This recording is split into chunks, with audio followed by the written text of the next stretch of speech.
Parole est à monsieur Arnaud Viala.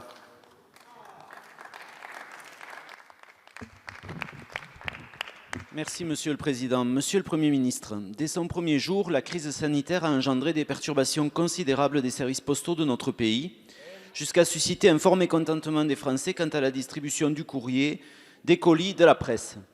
Après plusieurs mois, en ville comme à la campagne, le compte n'y est toujours pas, ni sur l'ouverture des bureaux de poste, erratique, clairsemée, irrégulière, limitée souvent à quelques demi-journées par semaine et quelques heures par jour, en parfait décalage avec le besoin des clients, ni sur la distribution du courrier et des colis, longtemps limité à 2 ou 3 jours par semaine sur les 6 qu'exige le contrat passé par l'entreprise de la Poste avec l'État, et encore aujourd'hui cantonné à 5 jours par semaine, à l'exclusion du samedi. Ma question ne vise pas les personnels de la Poste, qui ont tout mis en œuvre pour apporter un service adapté à leurs clients tout au long de la crise, souvent avec l'angoisse de leur propre sécurité, souvent sans consignes claires ni équipement adéquat. Beaucoup confient d'ailleurs aujourd'hui ne pas comprendre la stratégie de repli de leur entreprise. Comment est-il tolérable que la direction de cette grande entreprise nationale, certes privée, mais sous contrat avec l'État, puisse aussi longtemps rester aussi ostensiblement en marge de l'effort de relance de notre pays? Cette posture fragilise notre économie et fragilise également la Poste et son maillage territorial sur le long terme, en favorisant de fait la montée en puissance de concurrents complètement privés, eux, qui ont compris que la demande doit être satisfaite. Monsieur le Premier ministre, que comptez-vous faire pour que la Poste respecte ses engagements vis-à-vis de l'État et surtout vis-à-vis des Français? Je vous remercie. Merci. La parole est à monsieur Alain Griset, ministre délégué chargé des petites et moyennes entreprises.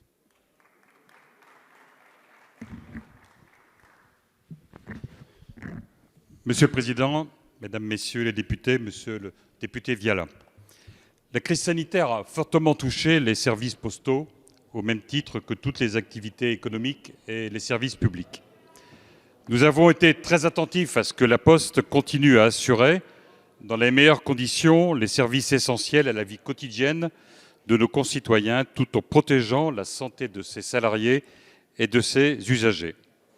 Je tiens à rappeler que du 16 mars au 10 mai, ce sont près de 8 salariés sur 10 qui étaient présents pour assurer l'activité postale.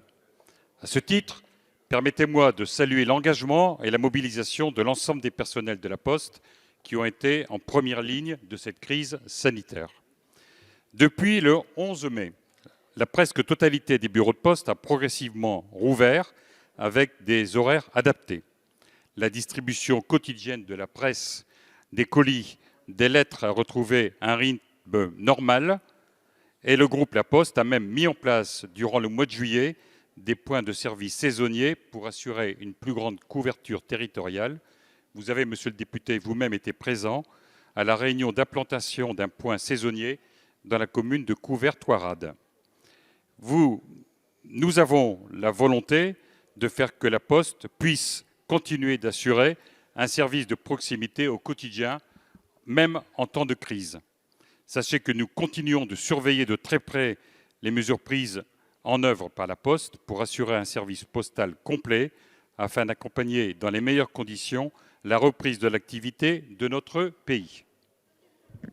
Merci, monsieur le ministre. Monsieur le député. Monsieur le ministre, je ne conteste pas du tout votre volonté de faire en sorte que le service retourne à la normale, mais je vous assure que ça n'est absolument pas le cas à l'heure actuelle.